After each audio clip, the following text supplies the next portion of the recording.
Hello everybody, welcome back to the sessions on power electronics by Ramana.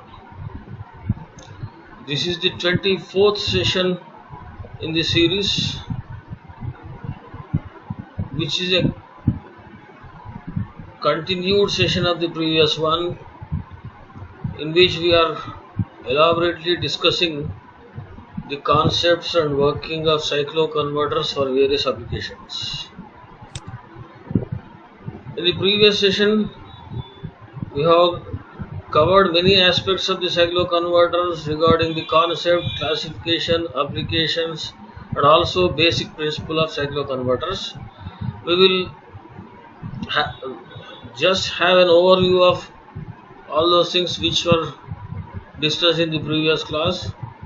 Coming to the definition, the cycloconverter is nothing but a converter which converts input power at a given frequency to output power at a different frequency, and it can not only change the frequency from the output to from the input to the output side, but by using the same old phase control technique which we discussed in the previous sessions during the rectifier converters, by doing the same procedure we can also vary the voltage, and ultimately the use of the cycloconverters where you can control the frequency and voltage will be there in speed control aspects of AC motors or AC drives.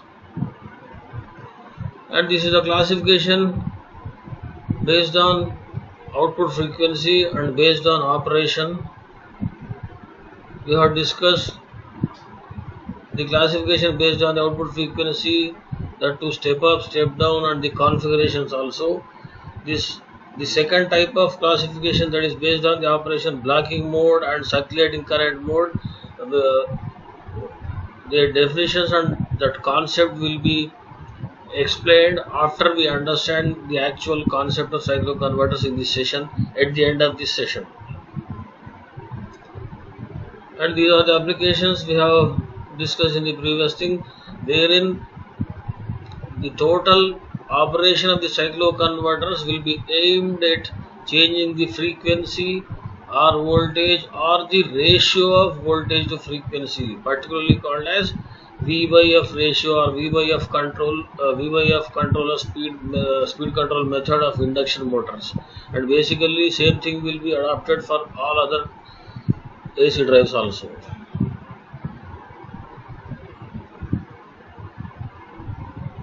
And when it comes to the principle of operation, we have gone through the block diagram, where the total circuit will be divided into two blocks named positive group and negative group, which will be supplying to the load according to the control we follow, or the load will be fed from the AC source via these positive and negative groups, and there are certain methods by which these positive and negative groups can be used. And the basic idea of dividing these switches or power electronic converters into positive and negative groups is, when we operate the switches or thyristors or SCRs of the positive group, the positive half cycles will be fed to the load as it is, and the negative half cycle of the source will be converted into positive and will be fed to the load. Or irrespective of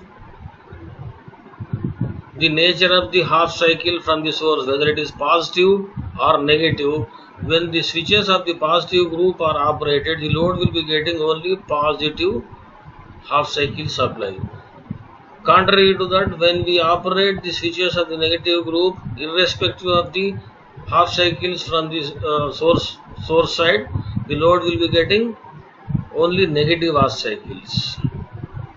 So by utilizing this feature of the positive group and negative group, we will be operating the converters to have the required number of positive half cycles in continuation, and also the required number of negative half cycles in continuation so that the frequency from the input side is changed as it reaches the load. But while controlling these positive and negative half cycles, we can also control the turn on time of the switches or firing angle of the switches. By that we can decrease the voltage also. So by adopting these methods, ultimately we can either decrease the frequency or increase the frequency. When we decrease the frequency, it is called as step down cycloconverter, whereas when we increase the frequency, it is called as step up cycloconverter. And the step up and step down cycloconverters, how these waveforms will change and how the frequency will vary up to this we have discussed in the previous session.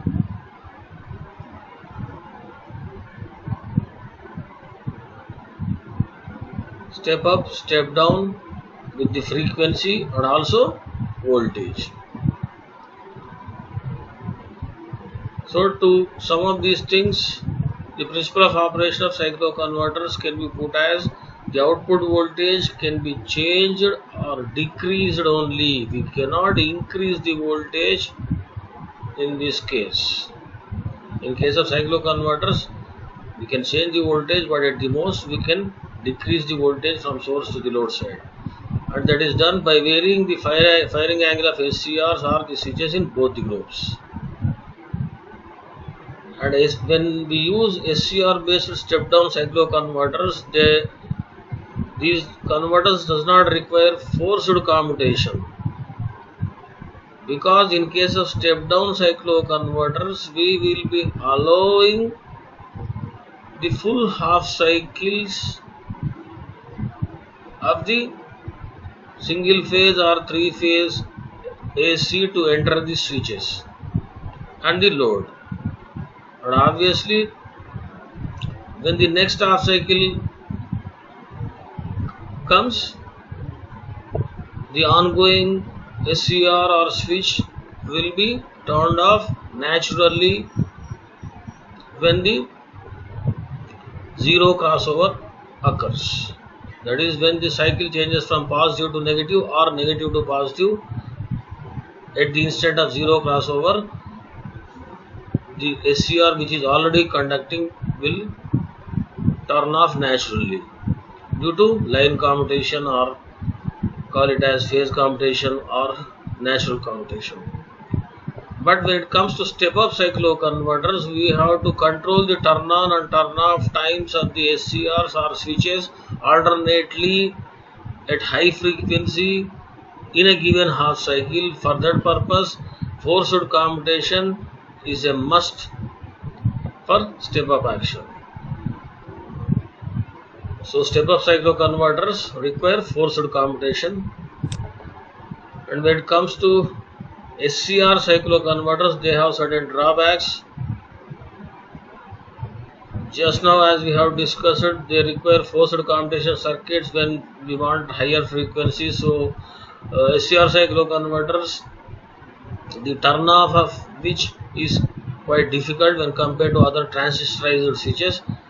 They are useful for limited frequency operation, and as a result, at the load side, the power factor will become low, or poor power factor at low output voltages will prevail in case of SCR cycloconverters. So during the instance where SCR cycloconverters are not particularly applicable or usable, transistorized switches are preferred in step up cycloconverters. So these are the things, basics and the principle of operation of cycloconverters, and we extend the discussion further to discuss various types of cycloconverters depending on the configuration of the circuit. And we have gone through the classification of the cycloconverters, where we have discussed that single phase to single phase cycloconverters, which are nothing but step down cycloconverters.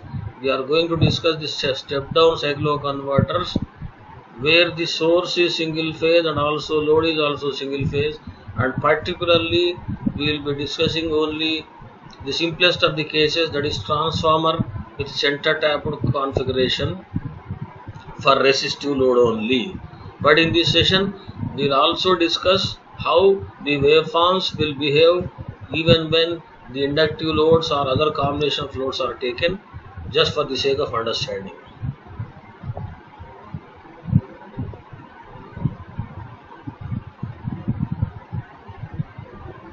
So the main discussion of this session is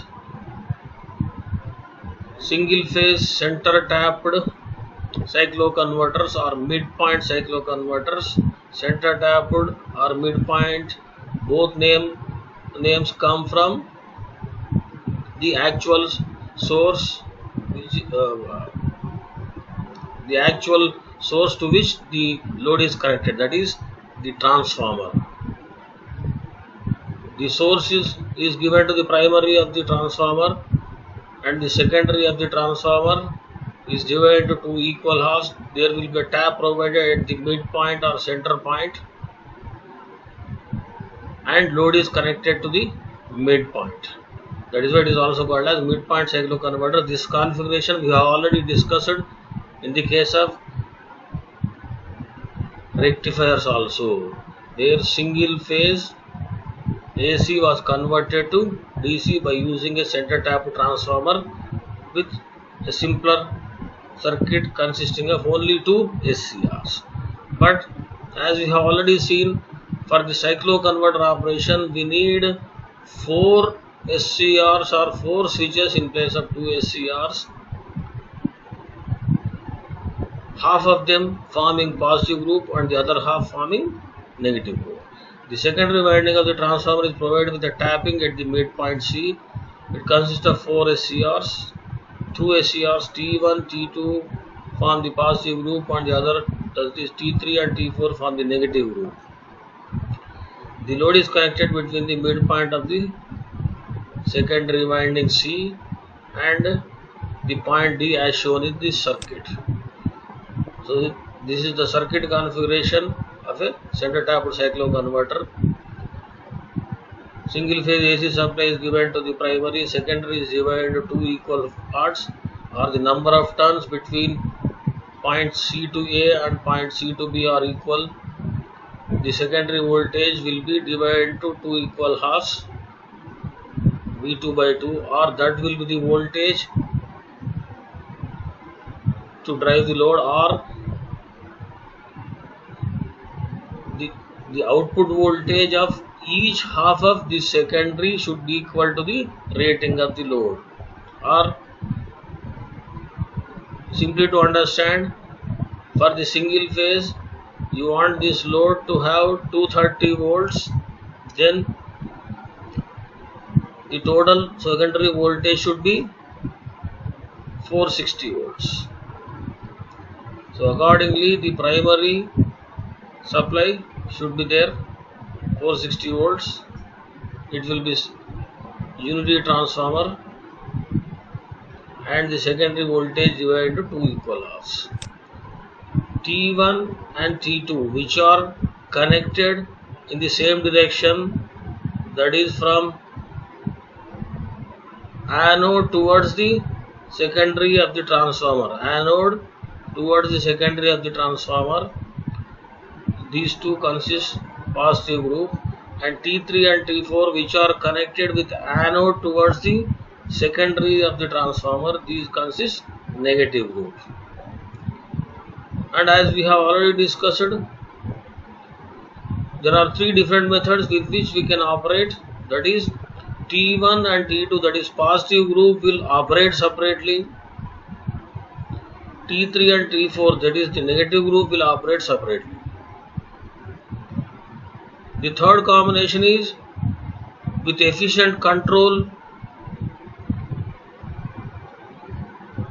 Both positive and negative groups can be operated alternately with proper synchronization, and that can be used to increase the frequency.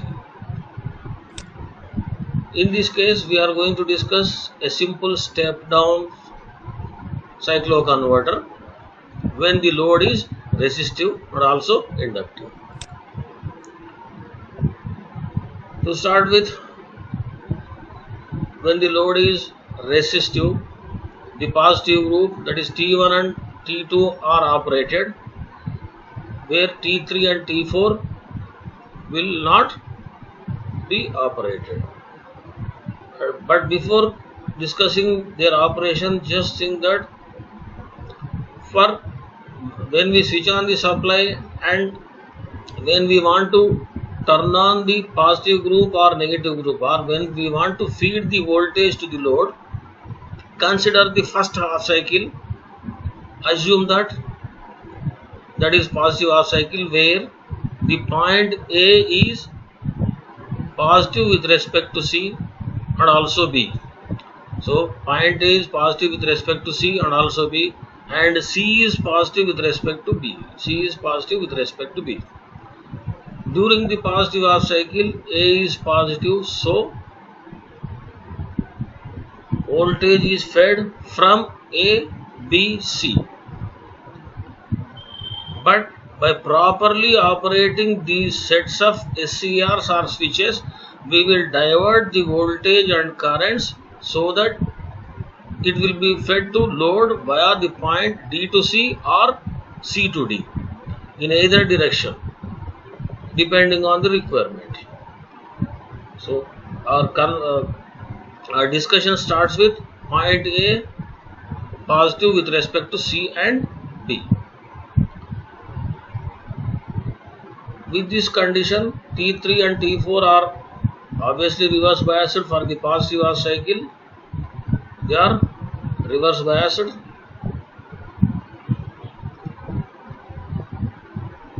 and they are not operated. No gate signal will be given to them. They will not conduct, even when forward voltage appears across them during a given instant. During the positive half cycle, consider that T1 is turned on, and the most important precaution is, though the given sets of switches or SCRs belong to the same group, that is positive group or negative group, no SCR will be turned on while the other is already conducting. That is, those SCRs will be conducting one after the other. They will not conduct at the same time. At any given instant, both of the SCRs will not conduct. They will be conducting one after the other only. So T1 or SCR T1 is triggered or turned on. In the positive half cycle, voltage is fed to the load via the point C, A, T1, D, load C, A. That is, now the current flows from right to left in the load. This is positive direction. And consider this as a positive half cycle. That is, throughout the positive half cycle, this is the path through which current will flow and load will get the current from right to left. This is positive. And next, during the negative half cycle, that is after 180, from 0 to pi or 0 to 180 degrees, this is the path. From pi to 2 pi, that is during the next half cycle, which is actually negative when compared to the first half cycle. During that half cycle, T1 will be turned off due to natural zero crossing, and T2 will be turned on at the same instant. As T2 is turned on, now the current flows from the point B, T2, D, load C and B, and again the current through the load is from right to left that is the same direction as the previous interval, means during both these operations, two positive half cycles are fed to the load. Two positive half cycles are fed to the load. And again after 2 pi, when the positive half cycle starts, T2 will turn off at 0 crossover and T1 will be turned on. T1 will be turned on. Again the current through the load will be from right to left, or which is nothing but again the positive direction. By that time, that is from 0 to pi, pi to 2 pi and 2 pi to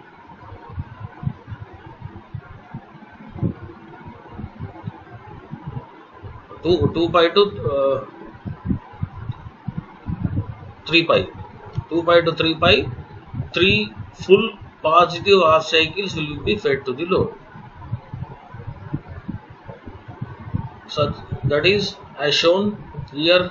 This is the source voltage waveform, which is sinusoidal, shown from 0 to pi, 2 pi, 3 pi, 4 pi. From 0 to 2 pi a full cycle, again 2 pi to 4 pi another full cycle. Here 3 full cycles at the source are taken. Where our previous discussion in the given slide was 3 positive half cycles were fed to the load by appropriately turning on and off of the given SCRs T1 and T2, which are from the positive group. During the positive half cycle, only T1 conducts from 0 to pi, from pi to 2 pi T2 conducts. That is, actual source negative will be converted into positive. Again from 2 pi to 3 pi, positive will be fed via T1 only. At each 0 crossover, the already conducting will be turned off due to natural commutation.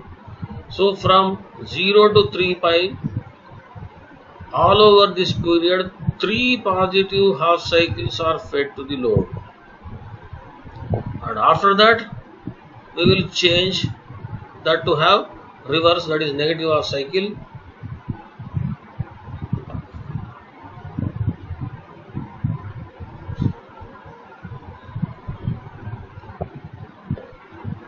Now during the other operation, negative group, only T3 and T4 are operated. During this, T1 and T2 must be turned off. There will not be any gate signal given to them. During this thing, point B is positive with respect to point C. T3 will be turned on. Now the reverse happens. That is, B is positive with respect to C and A. Now consider that the voltage is fed from this end.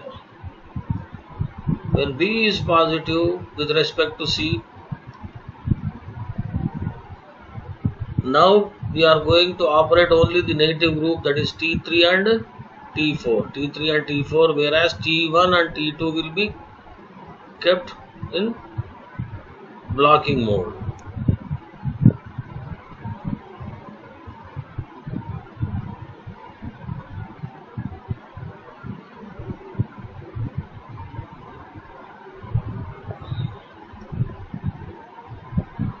When B is positive with respect to C and A, now that is mainly the negative half cycle is coming. For that purpose, means negative half cycle with respect to A, C will be more positive. C will be more positive with respect to A. With that, if we turn on T3, now the current flows from point C, load D, T3, A and back to C from left to right, which is opposite to the previous direction. Means this is where we are allowing the negative half cycle to flow through the load. And once the full negative half cycle flows through the load at the next 0 crossover, that is from 3 pi to 4 pi. From 3 pi to 4 pi, the negative half cycle is allowed to flow through the load via T3, and at 3 pi at 0 crossover T3 will be turned off and T4 will be turned on. T4 will be turned on. Now the then prevailing next half cycle is positive half cycle, where now C will be more positive with respect to B. Current flows from C via the load D, T4, B and back to C. Again the direction of current through the load is from left to right, which is just similar to the previous half cycle. So this is where positive is converted into negative. From 3 pi to 4 pi, T3 is turned on. T3 is turned on. From 3 pi to 4 pi of the source voltage, which is negative, the same negative is allowed to the load. Current flows from left to right in our circuit. And at 0 crossover from 4 pi, at 4 pi, T3 will be automatically turned off and T4 will be turned on. T4 will be turned on. During this period, that is from 4 pi to 5 pi, positive half cycle of the source is there, but that will be converted into negative. And again at 0 crossover at 5 pi, T4 will be naturally turned off and T3 will be turned on. The then existing negative next half cycle, which will be negative, will be as it is fed to the load. And again when we compare the source and the load voltage waveforms during the period from 3 pi to 6 pi, 3 negative half cycles are fed to the load. So when we compare the waveforms of the source and the load in this case, whereas the source voltage is completing 3 full cycles from 0 to 6 pi during the same time interval, the load voltage waveform is completing only one full cycle, comprising of one positive half cycle made up of 3 positive half cycles of the source and one negative half cycle made up of 3 half cycles of the source voltage. And eventually the average load voltage fed is as shown with the red curve. This will be the average load voltage fed, which will be quite similar to the magnitude will be quite similar, but its shape will be somewhat square when compared to the sinusoidal wave. So this is output waveform where you are stepping down. The time period has increased. Now the time period of this load voltage is from 0 to 6 pi. Time is increased. So frequency is decreased. Just simply to understand,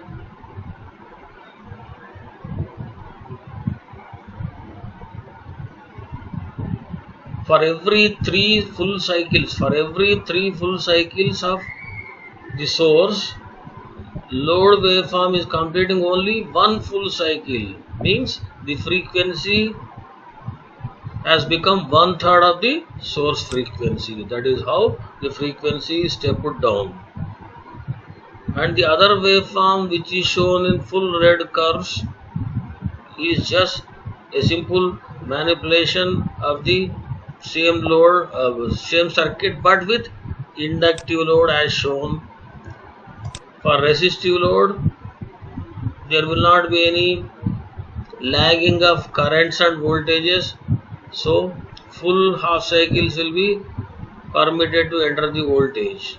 It will be continuous. But in the case of inductive loads, obviously due to the lagging of the current or due to the opposition by the load inductance to the change of current during these portions, which are shown as in reverse spikes, these are the portions during which current will be negative but voltage will be positive, or current and voltage will be opposite during this case, and this energy will be lost unless you provide some extra path by feedback diodes, so that the stored energy inside the inductor can be supplied back to the source.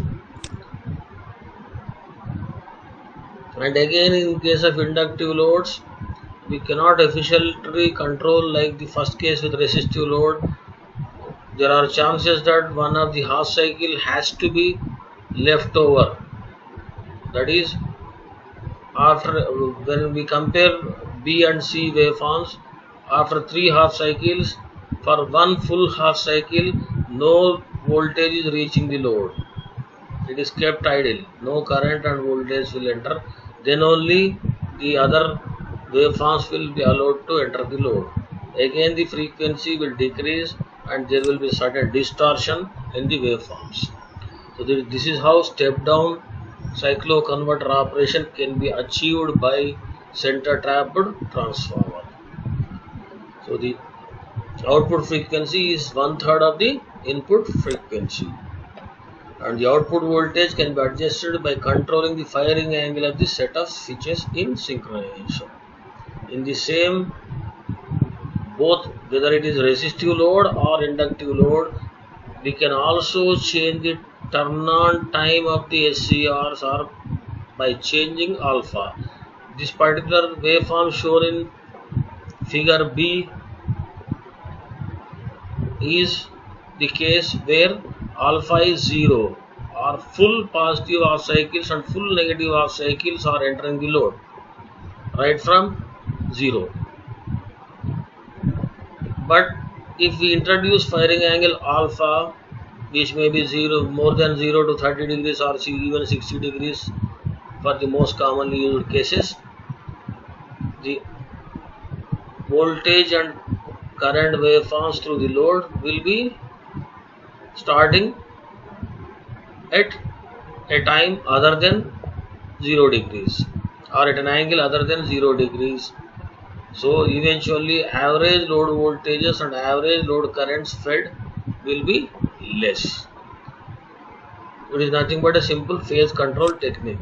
By increasing alpha, the conduction time of SCRs will decrease. So average voltage and current at the load side will decrease with increasing alpha. And not only that, depending on the load requirements, this firing angle can be different for different half cycles in the same group. That is, take the same case, T1 can be fired at some 10 degrees, T2 can be fired at 0 degrees itself, again T1 can be fired at 10 degrees, or these firing angles can be varied during these half cycles also. That is why forced commutatory circuits are necessary to control the to have proper control in case of cycloconverters. This is the case of center tapped cycloconverter with RL load, which we have just seen in the previous waveform. The load current continues to flow in spite of the completion of half cycle due to the energy stored in the load inductance. This will result in T1 not turning off after completion of the positive half cycle, but the load voltage becomes negative. Just take this case, come back over to this waveform. At angle pi, T1 should turn off, which happens in the case of resistive load, but in the case of inductive load, at angle pi,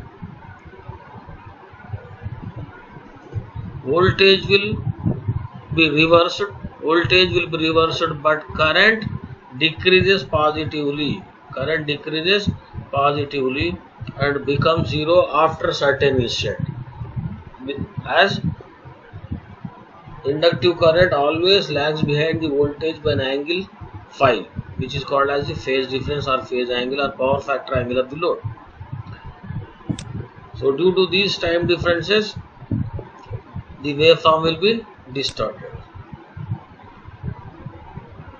At the same time, the T3 should turn on, but it cannot be turned on or it will not turn on because the T1 of positive converter continues to conduct due to inductive load. And only after the total current becomes 0 and T1 gets turned off at a given instant after the 0 crossover, then only T3 starts to conduct. Until then, this will result in no voltage available at the load point during that off cycle, or the voltage across load becomes 0 until T1 conducts. That is shown like this or in these portions. And thus the same sequence will be followed. This will generate distortion in the output voltage waveform, and it depends on the firing angle of SCRs and power factor of the load. So that is how a center tapped cycloconverter steps down the frequency as well as voltage from the source to the load. After understanding how the frequency is decreased, now we will apply the same circuit and see how the frequency can be stepped up, or frequency is increased from the source side to the load side.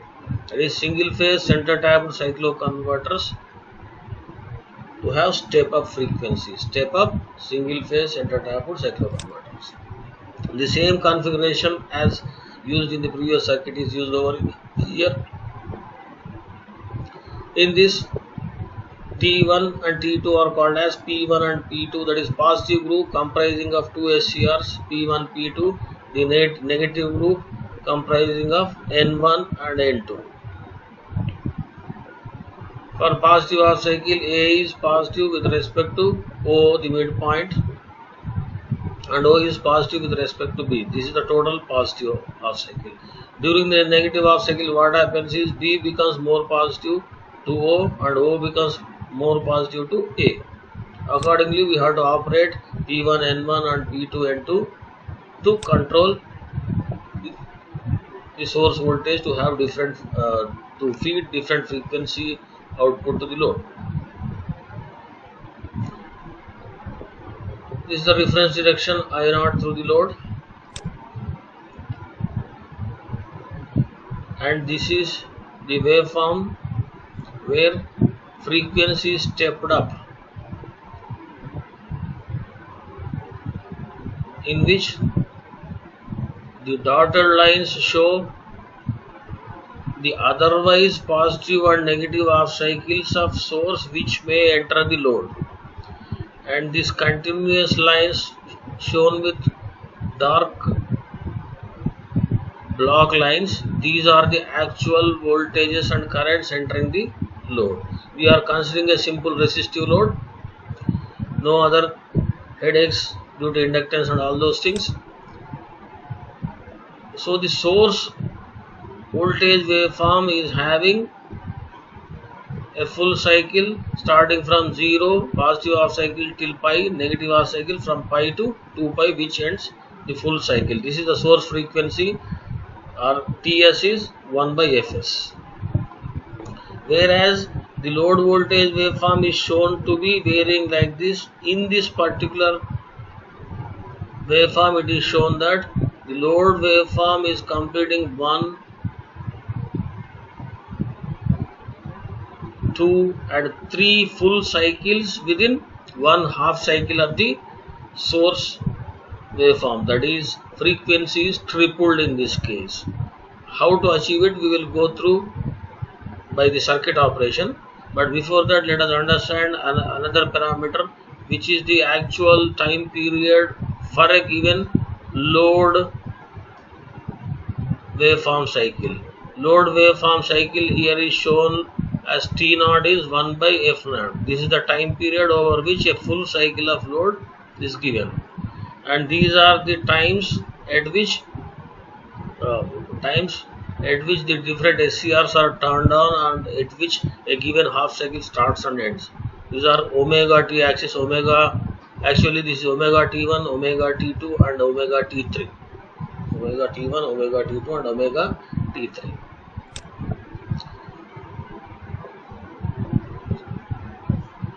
And the step up, in case of center tap transformer, step up frequency can be achieved by alternatingly using positive group and negative group one after the other in synchronization.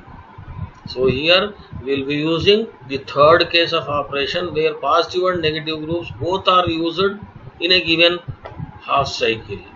In the previous discussions, in a given half cycle, only either positive or negative groups were operated, but in this case, in any given half cycle, both the positive and negative groups are operated, but the particular switch which is going to be used from positive group and negative group, they are fixed. For a given positive half cycle, the one set, in this case P1 and N2, the other negative half cycle P2 and N1 will be used. So this discussion starts like this. Assume that during the first half cycle of supply voltage, the terminal A is positive with respect to terminal B. SCRs P1 and N2 are turned on alternately. SCRs P1 and N2. P1 and N2 are turned on alternately. When P1 is turned on, current flows via the load from right to left, and from when N2 is turned on, O is positive with respect to B. Now the current flows from left to right via the load A, N2 back, or the current direction has been reversed. That is negative half cycle, which is shown in this waveform. From 0 to omega T1, P1 conducts, load gets positive half cycle, and P1 will be force turned off. P1 will be turned off forcefully by force commutation circuit at omega T1. At the same instant, N2 will be turned on and the current through the load becomes negative and also voltage becomes negative. And again at omega T2, N2 will be turned off forcefully and P1 will be turned on. Again P1 conducts from omega T2 to omega T3. The same cycle continues depending on the frequency we want. In this particular case, this particular operation is achieved to have 3 times the source frequency. Load frequency is equal to 3 into F0. Oh, sorry. One half cycle is comprising of 3 full cycles. The other half cycle is comprising of 3 full cycles, or in a total full cycle of the given source waveform, 6 full cycles are completed. 6 full cycles of the load voltage and currents are competing. So the frequency is increased by 6 times. That is, F0 will be equal to 6 into Fs. The same thing follows for the positive half cycle. For the negative half cycle,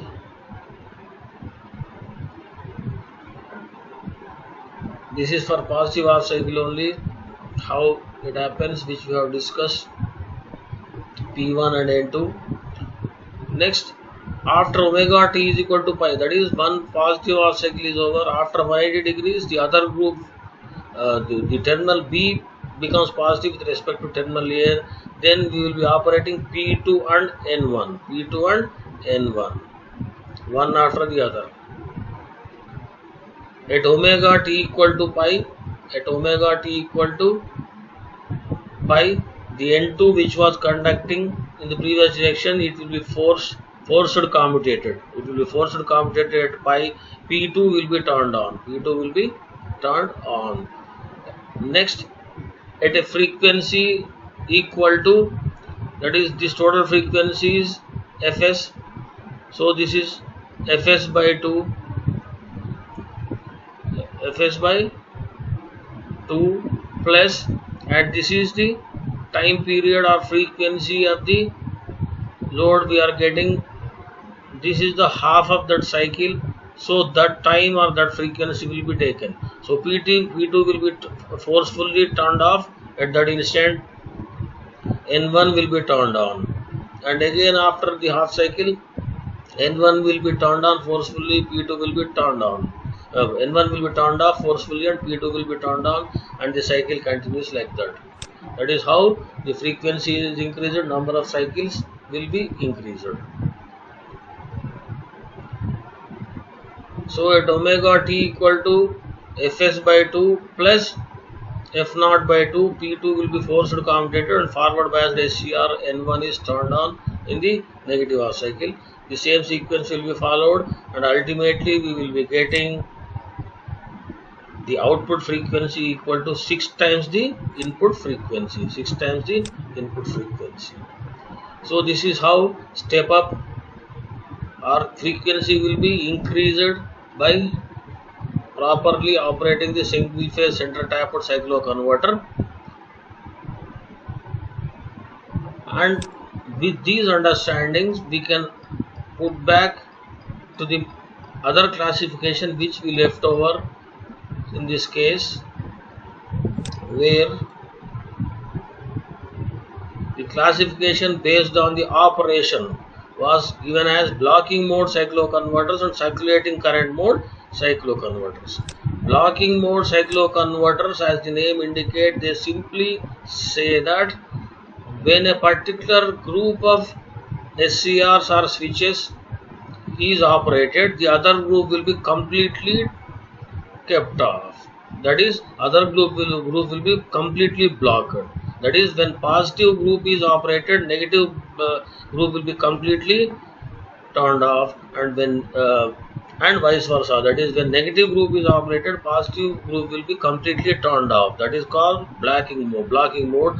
There will not be any circulating currents in this mode. This is the simplest and safest of the modes.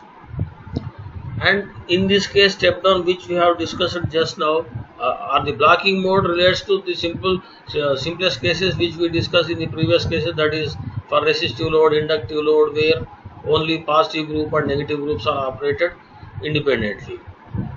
But in this case, positive group and negative group are operated one after the other with no time lag. At the same zero crossover, P1 is turned off and N2 is conducting or turning on. So there are every chance, there is a chance of hazard that the secondary of the transformer will be short circuited and the total transformer may get damaged. So to avoid this hazard or to avoid these short circuit current or circulating currents, a high inductance should be connected in between the positive group and the negative group of the converters. And the other feature which we can understand is also from cycloconverters, where we can witness that this midpoint cycloconverter shown here, this is the same where frequency is stepped up with R load. This is bridge converter.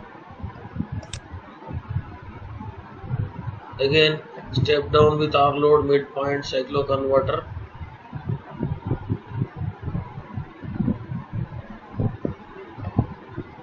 This is how, by varying the phase angle alpha, the voltage will vary and the average output voltage will decrease or will vary. If alpha is increased, average output voltage will decrease with zero firing angle.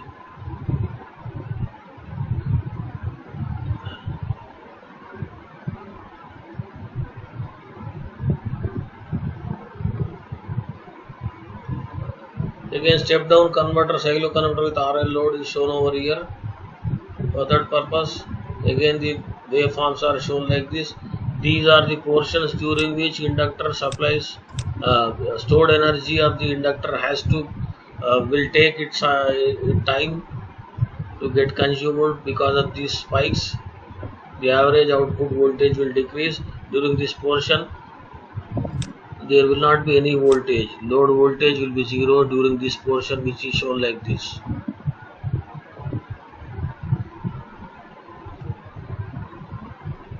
Next, again, like the other inverters and other converters, there are discontinuous and continuous load current modes. Here are the shown continuous load current modes. The average load current which may flow through the load will be like this, actually shown with dotted lines for continuous current mode type of operation. These are just for the sake of understanding, and also when it comes to the advantages and disadvantages of cycloconverters, no DC link is required, as in case bidirectional power flow is possible. That is a very useful thing. Variable firing angle control is possible to decrease the voltage. Line commutation, simplest of commutation, but only step down is more useful than step up. That is the biggest problem due to the forced commutation circuitry, which is compulsorily for step up.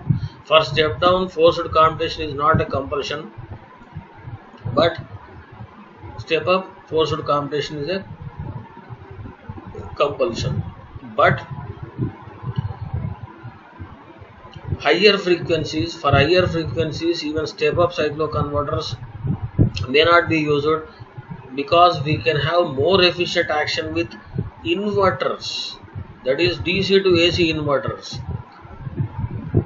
By properly chopping the DC source voltage to have outputs AC single phase or three phase, you can increase the frequency up to very high frequency of operation when compared to cycloconverters. So cycloconverters are rarely used for step up, they are mainly used for step down, that too for speed control of high rated low frequency drives. Smooth stepless control of output frequency is not possible in case of cycloconverters, that is a disadvantage. And again, at low frequencies distortion will be higher. Control circuit is difficult to design and complex because it involves with all the forced commutator circuitry which should be synchronized and operated with programmable controllers or programmable microprocessors or computers. Power factor is poor at large values of alpha. So these are the advantages and disadvantages of cycloconverters.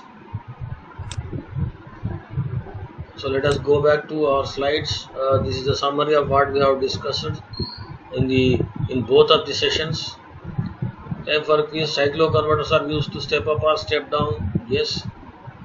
Frequency, we cannot step up the voltage, so answer is frequency.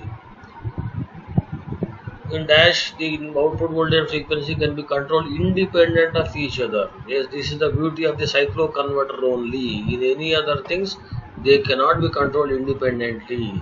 Output voltage and frequency can be controlled independently in case of cycloconverters. It is a frequency changer with one stage conversion. That is the beauty of the cycloconverter, AC to AC with no intermediary stages involved.